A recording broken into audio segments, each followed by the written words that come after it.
How's it going, guys? Andrew here with Justified EDC, and I got something a little bit different for you today.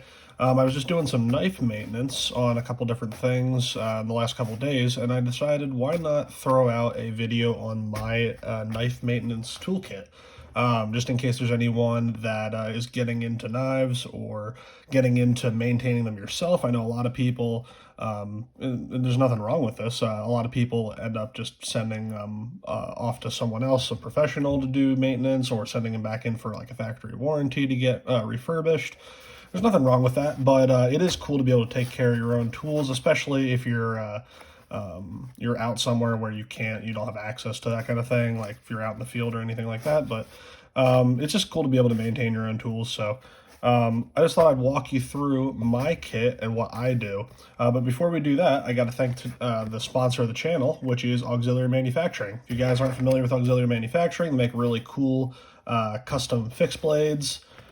He won a award at Blade Show last year, and he has been helping me out with the channel in terms of buying equipment to help my quality improve. So definitely go check him out. I have links in the description to his page and his Instagram, so definitely go check him out. And thank you again to Auxiliary Manufacturing.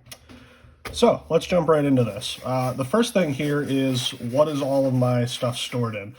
This is the Pill Bug tool roll from Wisemen Company.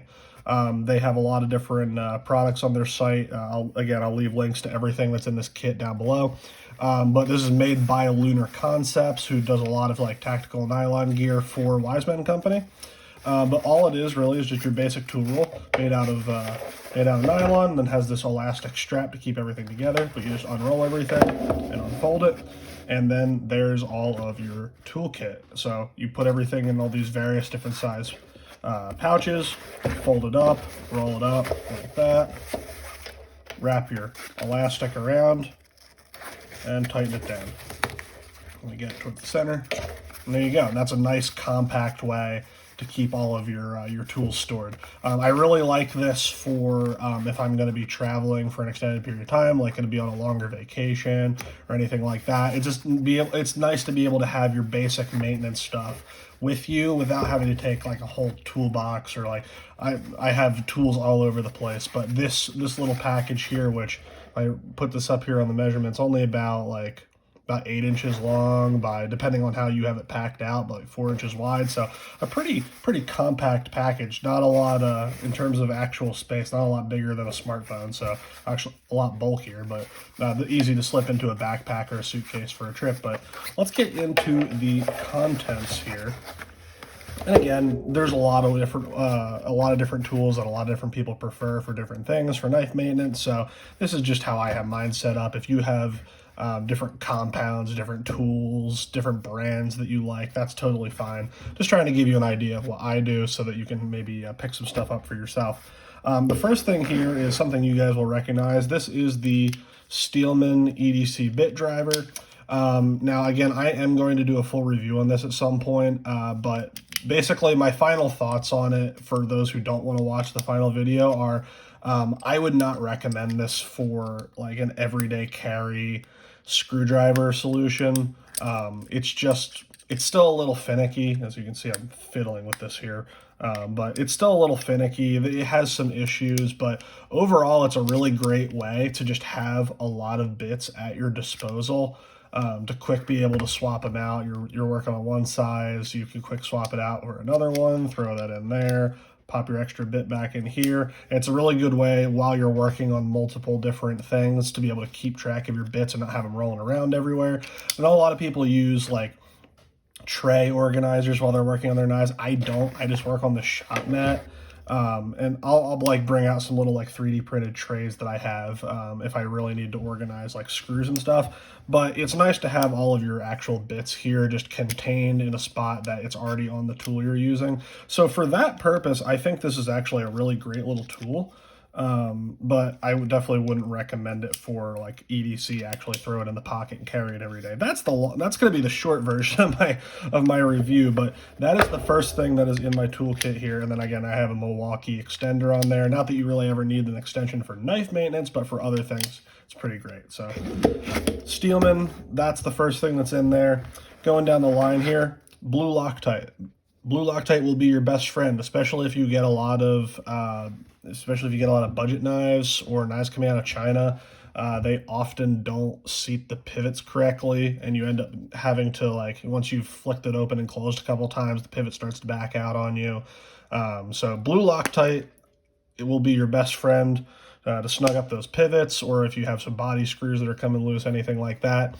Blue thread locker, if you guys aren't familiar, is just is the non-permanent kind of thread locker. There's red thread locker and purple thread locker. Those are much more permanent solutions. You're gonna have to like heat those up to get them out. So if like you're mounting attachments on like a rifle or something that you know you don't want them to come off, red Loctite could be a good way to go. But for knives, I pretty much prefer blue Loctite in all applications, just because I don't know if I'm going to sell a knife down the road, and even if I don't want to back those screws out anytime soon, I don't know if the next owner is going to want to. Also, a lot of times you can void your warranty. If you put red thread locker in a knife, like if you end up having to send it back to a manufacturer for a bigger defect than you can handle, red thread locker can occasionally void warranties depending on the company. So blue thread locker is a great non-permanent solution, but it will keep those screws nice and snug. And I like the kind of glue stick format like this. You can get it in a like a squeeze tube, but for applying this to like screws, I find this better. And you can kind of see here how I've like rolled screws in it. It's easier because this isn't like a liquid. Just kind of take this and roll a screw, cover and coat the threads, and then just be able to cap this back up instead of being able to like squirt it on and have it run everywhere. And it's just not a good time. So the glue stick format of blue thread locker is definitely my favorite. Definitely a necessary thing to have in your kit. The next thing here is some pivot oil. Now this happens to be Knife Pivot Lube. I have no association with them. I don't even like, this is the only one I've ever bought, and it lasts forever. I bought this years ago, and it's kind of hard to show because I can't show you like to the side to see the level, but there's still a lot in here. You only need a couple drops, and this is just like the normal kind. They have like a heavier one, which I probably want to get because the heavyweight oil can be a little better for washers. But some kind of pivot lube, one just to be able to smooth out your action. If you have some kind of a gritty action, if you have a gritty action, I would first recommend taking it apart and cleaning it really well before you drop oil in there. Because if you actually have grit in the pivot and then you just put oil in there, that's just going to keep attracting more and more grit, especially if it's running on bearings or something like that. So this is not the end all be all of smoothing out an action, but it definitely helps. It can also, one other little niche thing you can use this kind of pivot oil for is, sorry, it's kind of hard for me to open this bottle with my current hand strength, but man, this does not want to open. It's been a hot second since I've used this, clearly. There we go. So it has like a little needle applicator, which is great. Another little niche use for pivot oil is if you have like a barrel spacer or like a lanyard tube on the back spacer of a knife. Let me see if I can grab one with an example of that, because I know I've had knives in the past that have had this issue. Well, we're just going to use something else. See if I can find one here. Well, okay, so this wasn't one that's had that problem, and it wouldn't because it's threaded on both sides. But say that you have a barrel spacer back here that isn't threaded on both sides, or like a lanyard tube where they just kind of put a tube back here that you can run the lanyard through so they don't have to put a lanyard hole. Those often, especially on like Chris Reeve knives, they're all press fit in. At least most of them are press fit in. And occasionally, if you like shake the knife, you'll get that kind of like annoying rattling sound. That's just because the press fit isn't exact, which I'm not going to get into why a $500 Chris Reeve knife has that issue, but they do. But you can often drop a little bit of oil right into the part where it's press fit in, and that will just silence it up. It's not going to make it any more solid, but it will keep you from having that stupid annoying rattle sound. So that's another application for pivot lube. But again, I know some people hate KPL because they had that whole debacle a while ago with suing a company over using the same kind of bottle as them. I wasn't involved in all that. I don't know, but that's just what I had. I bought it a couple years back, and that's still what I use. So Next thing here, to complement the Steelman is I just have a little set of Pittsburgh hex wrenches here, just because most knives either use Torx or like Emerson, they will use like flatheads and Phillips heads. So that will the Steelman will do all of your Torx, flathead, Phillip head. I have some square heads in there. Not that I ever really see those in knives, but just in case. But you either have that or you have something like most knives have, or you have Torx. But occasionally you'll get something like this ProTech where they decide to use hex screws and then also Torx at the same time. I don't know why ProTech does this.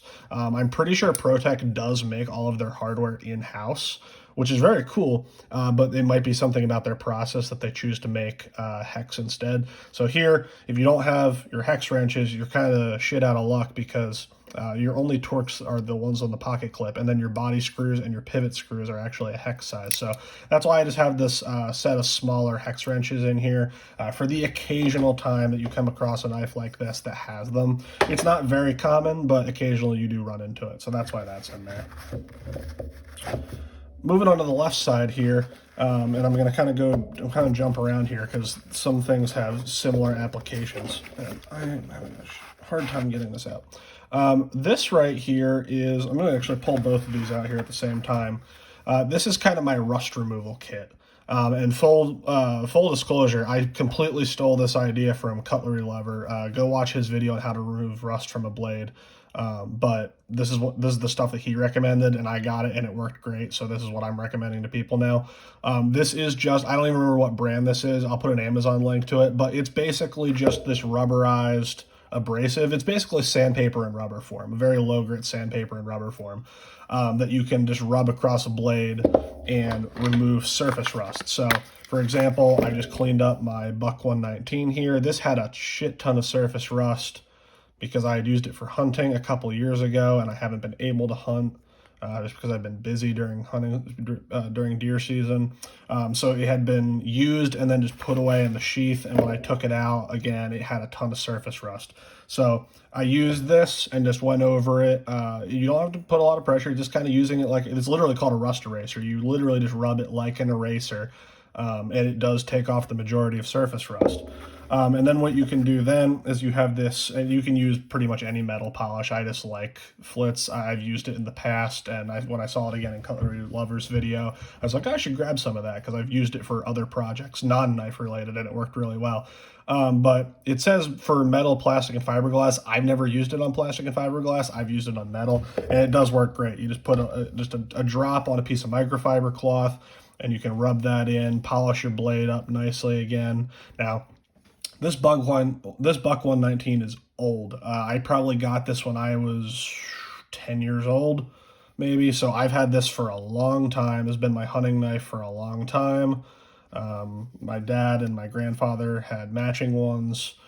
So this is just kind of a sentimental knife to me, and it's just a great knife. But this is not a Buck 119 review, so I'll save that for another time. But just goes to show you can remove rust. Removing rust from a blade is not a scary thing. I think a lot of people have this idea that if they try to remove rust, it's going to ruin it, or there's no good way to remove it without sending it somewhere, or some complicated process. Buy one of these and a little bit of this, and you probably have a microfiber cloth laying around with every knife that you've ever gotten. So together, I think this was like 20 bucks, and you have a knife maintenance kit for rust that's going to last for forever, because you really don't have to use a lot of this, and this will last forever. So that's what that is, just for removing surface rust from a blade and then polishing it back up nicely. Put this stuff back in here. Again, this is just generic microfiber cloth. Again, they come with pretty much every knife these days, especially like Civivi and Kaiser and stuff. They send out like a ton of those. I don't want to know what they spend on microfiber cloths. The next thing here, this is just a smaller bit driver. It is magnetic. If I pull out the bit from my Steelman, just grab one out of here. So it is magnetic, but it's just a single bit driver made from one solid piece of billet aluminum, made by EOS. if you guys are familiar with their knives or pry bars and all that. I got this years ago, and this was the bit driver that I used for forever until I got the Steelman. So I used to just have all my bits in a little bag, and I used this for everything. The reason I kept this around is because it is nice to have a smaller body, a smaller diameter body to do kind of more like fine adjustments. So like this is great for just like taking everything apart, reassembling everything, and then you have a little more control over this in terms of your torque. So, I mean, I do have a torque wrench, but knives don't usually really come with torque specs. So it's easier for like tuning a pivot or whatever to have that smaller diameter body to be able to work with. So that's why I keep that in there. I don't use it all the time, but it is nice to have the option of a smaller driver. So that sits in there. And then here are some extra, if I can get it out here. Man, I had these packed in here tight by accident. I think one of them must have slipped sideways. But here's just a couple extra bits that aren't as common of sizes, but I occasionally still need. There's some that I use more for guns and stuff like that, but it's mostly just different torque sizes and that kind of thing. So stick those back in here. They don't really ever come out all that often. And then the last thing that stays in here, well, I should say when I'm at home, this doesn't stay in here, but if I'm going to travel, I always throw this in here. This is from the company Pocket Strop. I don't even know if they're around anymore. And the funny thing is, I got this back before I got into 3D printing, and they called this a carbon fiber base with the leather strap on the top. And I got it, and I'm like, what kind of carbon fiber is this? I have never seen carbon fiber that looks like this before in my life. Come to find out, this is clearly 3D printed. Now that I'm looking at it, you can see the layer lines.